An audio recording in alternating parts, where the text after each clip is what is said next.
The twin suns of Varlin Prime burned high in the sky, casting long golden shadows across the crowded market square.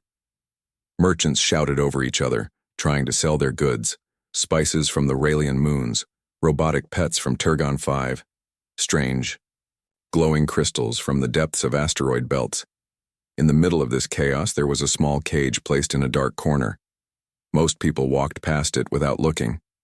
Some glanced for a moment, then moved on. Inside that cage sat a young alien girl, silent and still. Her name was Eliari. Eliari was from a peaceful race known as the Threni, beings known for their gentle voices and shimmering blue skin. She had large, curious eyes and soft, silver-white hair that hung to her shoulders.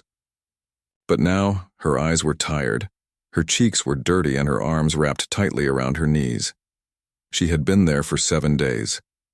She was once a companion to a traveling merchant who claimed to care for her, but when the merchant was arrested, for illegal dealings, no one came to take her. The local guards didn't know what to do with her, so they left her at the market with a label, unclaimed cargo. That's what she was now. Cargo.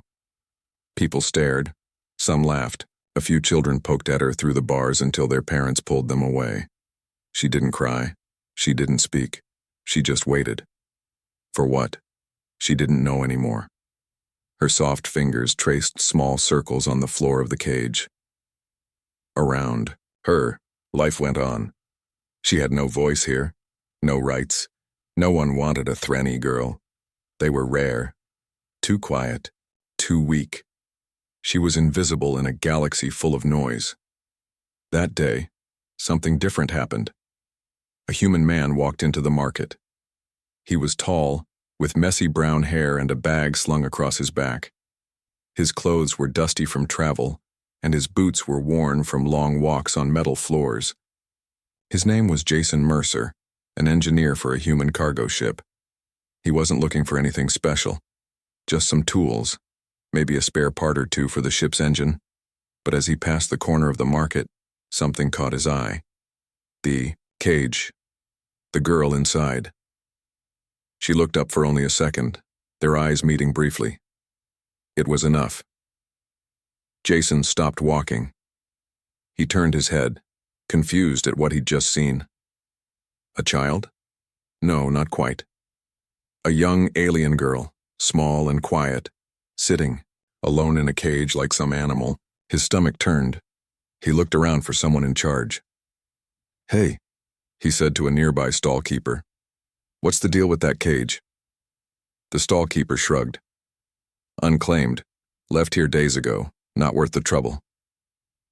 Jason walked, closer to the cage. Eliari didn't move. She stared at the floor again. "Can she talk?" he asked. The stallkeeper laughed. "Who cares? She's Threni. Barely make a sound even if you teach them. Good for decoration if you're into that." Jason frowned. Something about this didn't feel right. He had seen many strange things during his time in space. But this felt wrong. Deeply wrong.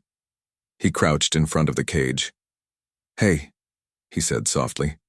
"Can you hear me?" Eliari blinked. Slowly, she nodded. "Are you okay?" he asked. This time she hesitated before giving the smallest shake of her head. Jason stood up. He turned to the stallkeeper. "Who do I talk to if I want to get her out?" The alien merchant rolled his eyes. "Market overseer, name's Nargle. He handles trade disputes and orphaned cargo. You'll find him near the auction tent." Jason nodded. Without another word, he left in the direction the merchant pointed. Eliari looked up, her eyes following him until he disappeared into the crowd. 15 minutes later, Jason was back, this time with Nargle, a wide, slimy-looking alien with 4 arms and a gold staff. He looked annoyed already. "You want the Threni?" Nargle sneered. "Why? She's a person, not an item," Jason said calmly. "You can't just leave her locked up." "Legally, I can. She was registered as a companion pet by her previous owner. That means she's property. She's clearly sentient," Jason said, his voice low. "She understands speech, she responds. That makes this illegal." Nargle laughed. "You want her? Pay the fee. 2 engine cores. Non-negotiable. Jason's eyes narrowed. That was a lot. A ridiculous amount. But he looked at Eliari again, at her small hands, her thin shoulders, her tired eyes. He sighed. Fine. I'll transfer 1 core now. 1 when we're back on our ship. Nargle grinned. Deal. A few minutes later, the cage door opened. Eliari didn't move. Jason knelt down and held out his hand. Come on, you're free now. She stared at him, confused. He smiled gently. You're not cargo anymore. After a few seconds, she slowly placed her hand in his. He helped her. Stand. She was shaky on her feet, but she stood. The crowd barely noticed. To them, it was just another deal. But for Eliari, for the first time in days, she wasn't alone. And that changed everything. Jason held Eliari's hand gently as they walked through the busy streets of the Varlin Prime Market. The crowd seemed to part for him, not because he was special, but because the presence of a cage with a young alien had drawn little attention. Now, with her walking beside him, some began to whisper, casting curious or suspicious glances. Eliari stayed close, her steps unsure but determined. She was still weak from the days in the cage and from hunger. Jason noticed her thin frame and the way she looked around cautiously, as if expecting danger to follow them at every turn. His own crew had warned him against getting involved with alien business. Stick to your job, Jason, the captain had said before landing on Varlon Prime. Markets like these are trouble. Best not to make enemies. But Jason had never been one to ignore his instincts.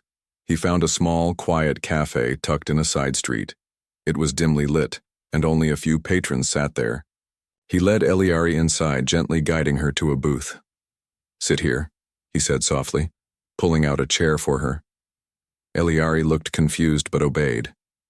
She sat down carefully, folding her hands in her lap. Jason signaled the waiter and ordered some food, something simple and soft that he hoped Eliari could eat. He wasn't sure what her species needed, but he wanted to help. While waiting for the food, Jason looked at her. What's your name? Eliari hesitated. She didn't speak human languages, and Jason had no way to understand her words if she tried. She pointed to herself and said softly, Eliari. Eliari, Jason repeated, smiling gently. She nodded. Jason tried to speak, slowly, using simple words. You hungry? You safe now? She looked up and for the first time smiled faintly. It was a small, shy smile, but it warmed Jason's heart. The food arrived. Soft bread, a little soup, and fruit. Jason watched as Eliari carefully tasted the bread. She seemed to enjoy it, even if she didn't understand what it was. Good, Jason said encouragingly. After they ate, Jason pulled out a small device from his bag. It was a translator, capable of converting spoken language in real time. He activated it and spoke into it slowly. Hello, Eliari. I am Jason. I want to help you. The device repeated the words in a strange alien language. Eliari's eyes widened. She looked at the device, then back at Jason. Slowly, she responded in her own language, soft and musical. Jason's translator caught some words, but not all. Still, it was a start. For the next hour, Jason and Eliari communicated in broken sentences, gestures and smiles. Jason learned that Eliari had no family nearby, that she came from a place far from Varlin Prime, and that she didn't understand why she was left alone. Jason promised her, You are safe now. I will help. Later, as they left the cafe, Jason felt a small hand slip into his own. He looked down. Eliari smiled again, this time without hesitation. For the first time, Jason felt the weight of responsibility. She was not just an alien, she was someone who trusted him. Back at the Argus Hawk, the human cargo ship, Jason's crewmates were waiting. Captain Miller raised an eyebrow as Jason and Eliari stepped aboard. Who's this? The captain asked. Jason smiled. Her name is Eliari. She was left behind at the market. I bought her freedom. The crew exchanged looks. Some whispered that this might cause trouble, Others simply shrugged. Eliari stood quietly, her eyes wide as she took in the new environment. Jason led her to a small cabin where he set up a makeshift bed with soft blankets. "Rest here," he told her. "You are safe." That night, Jason stayed nearby, listening to the hum of the ship's engines. He thought about Eliari, her strength, her silence, her trust. Over the next few days, Jason worked closely with Eliari to help her adjust. He showed her simple tools, how to use a datapad, and even some basic human words. She learned quickly, her eyes shining with curiosity. The crew grew to respect Eliari as well. Some brought her small gifts, fruit from other planets, toys made from spare parts. Eliari's favorite became a small mechanical bird Jason had built. She watched it flutter its wings and glow softly.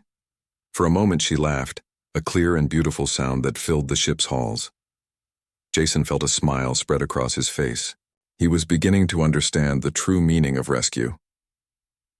One afternoon, while Jason worked on the ship's engine, Eliari approached him quietly. She reached out and touched his arm gently.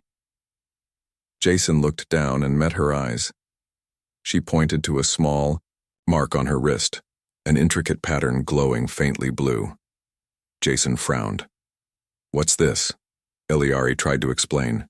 She made gestures of family, home, and something important. Jason nodded slowly. "It means something, doesn't it?" Eliari nodded firmly. Jason decided to investigate. He started searching the ship's database for anything about the Threni and their symbols. What he found surprised him. The mark was a royal sign, the mark of the last heir of the Threni people. Jason looked at Eliari with new respect. "You're not just any Threni," he said. "You're special."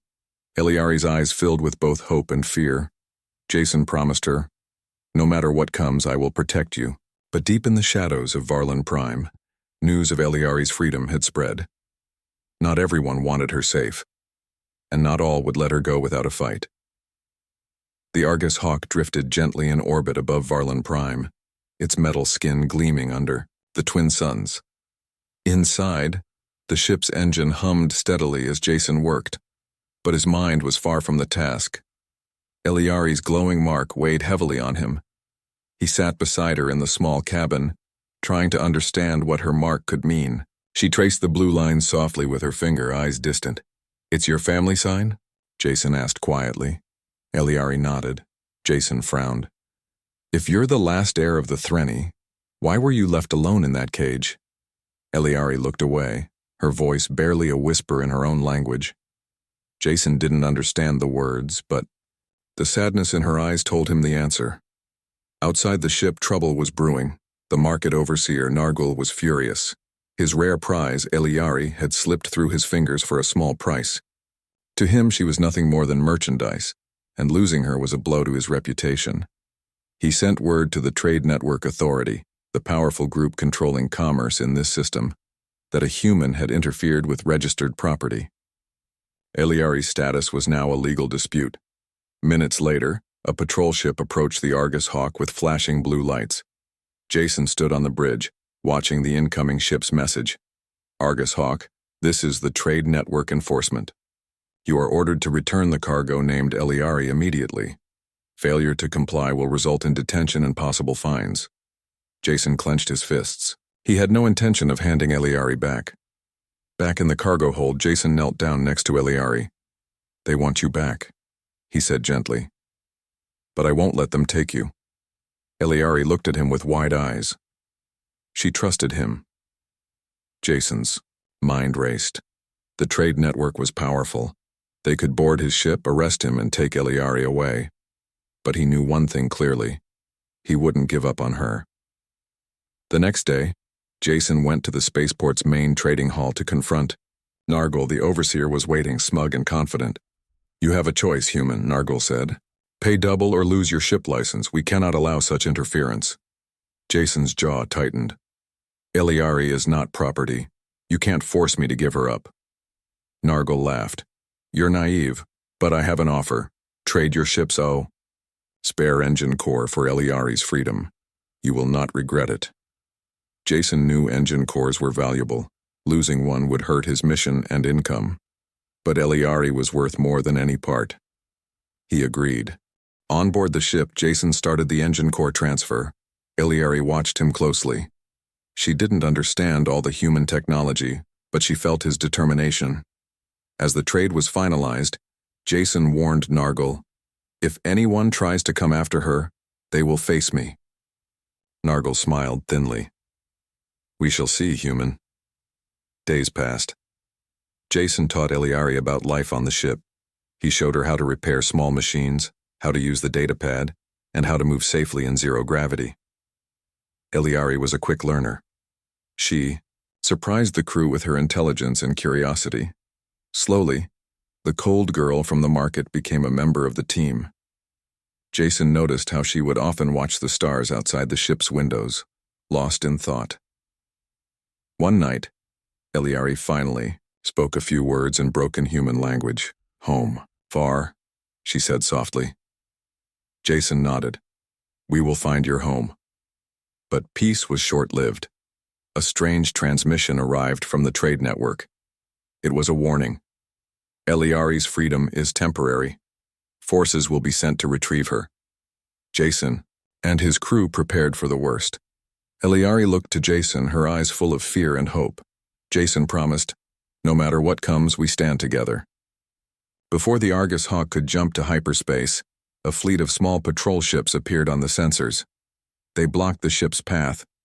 Jason knew a fight would risk Eliari's safety. He decided to try talking first. He opened communication channels.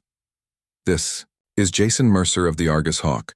I request peaceful negotiations regarding Eliari's status." A voice responded coldly. "She is registered cargo of the trade network.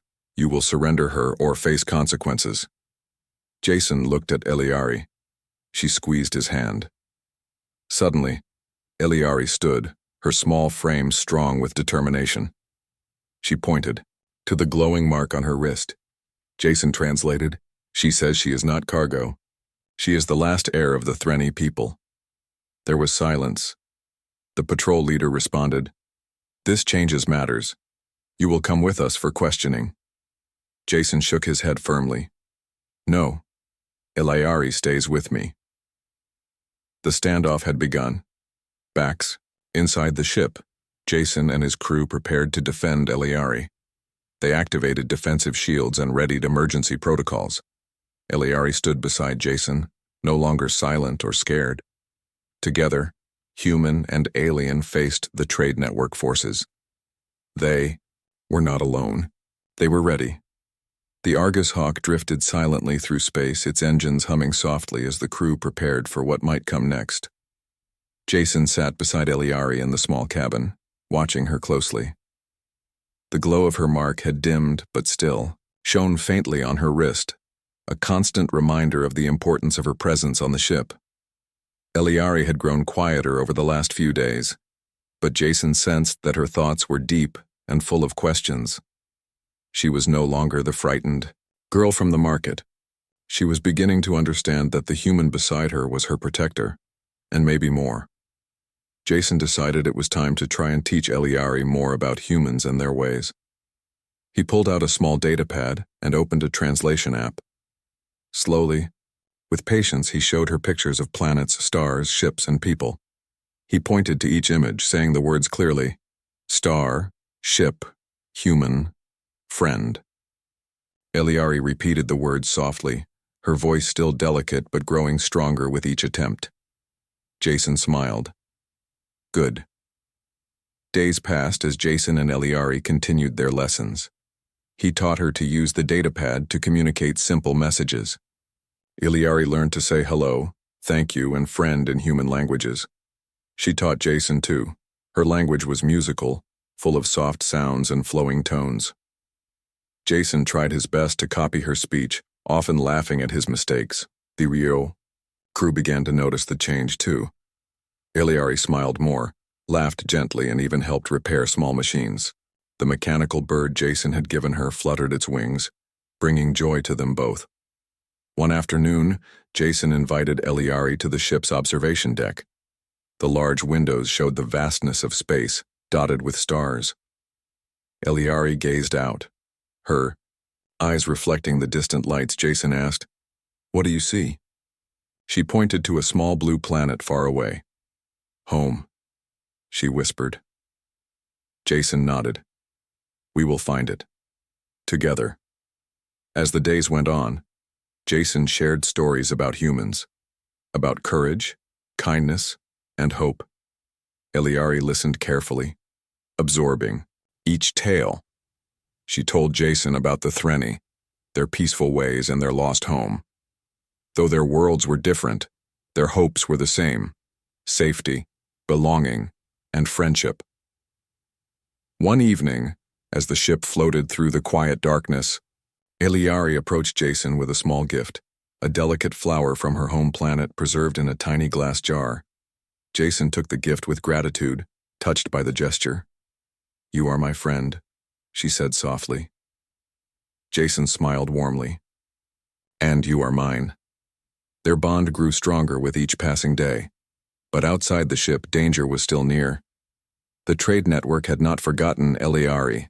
They were planning to send mercenaries to take her back. Jason and the crew prepared for the challenge ahead, knowing they must protect Eliari at all costs. Together, human and alien, they stood ready. In a galaxy filled with uncertainty, they found trust and a new family.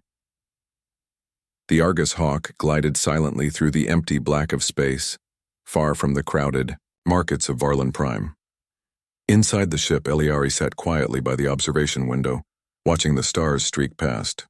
The soft glow of her royal mark pulsed faintly on her wrist, a reminder of who she was, and why so many wanted her. Jason stood nearby, his gaze steady on the stars outside. He had spent days trying to prepare for what he knew was coming. The Q trade network was powerful, and they had sent word that Eliari must be returned. Their message was clear: surrender the girl, or face serious consequences. But Jason had made a promise. He would not give Eliari up. That evening, the calm was broken by a sudden alarm. "Incoming ship detected," the crew reported. Jason hurried to the bridge as several sleek patrol vessels appeared on the radar, moving quickly to surround the Argus Hawk. The trade network's forces had found them. Eliari looked up from her seat, fear and determination mixing in her eyes. Jason moved beside her, placing a reassuring hand on her shoulder. "We will face this together," he said firmly. The trade network's lead ship hailed the Argus Hawk with a stern voice. "This is Enforcement Patrol Sigma. You are ordered to release Eliari immediately.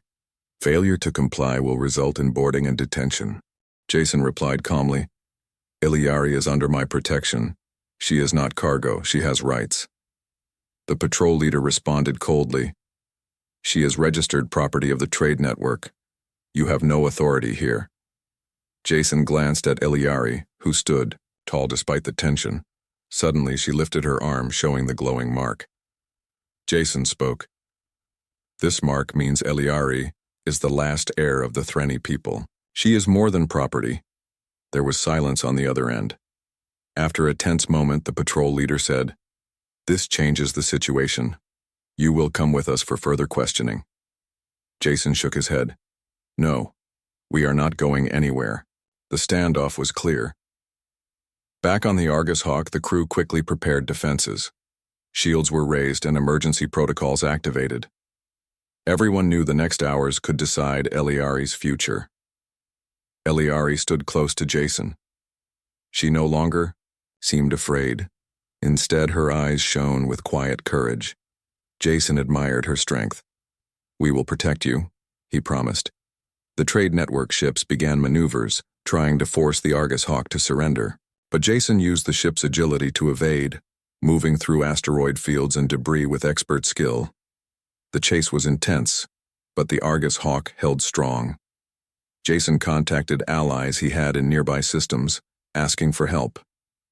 Meanwhile, Eliari thought about her people. The Threni were scattered after a long war. She was their last hope to bring peace and restore their home. But she also thought about Jason, the human who saw her as a person, not a prize. After hours of pursuit, backup arrived. A fleet of human ships appeared, blocking the trade network forces. The patrol ships hesitated, then withdrew. Jason sighed in relief. Eliari smiled softly. "Thank you," she said in her broken human words. Jason shook his head. "No, thank you.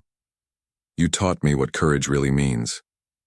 As the tension eased, Jason and Eliari talked about the future. "We need to find your home," Jason said. Eliari nodded. "Yes, the sanctuary world. There are elders there, they will help," Jason smiled.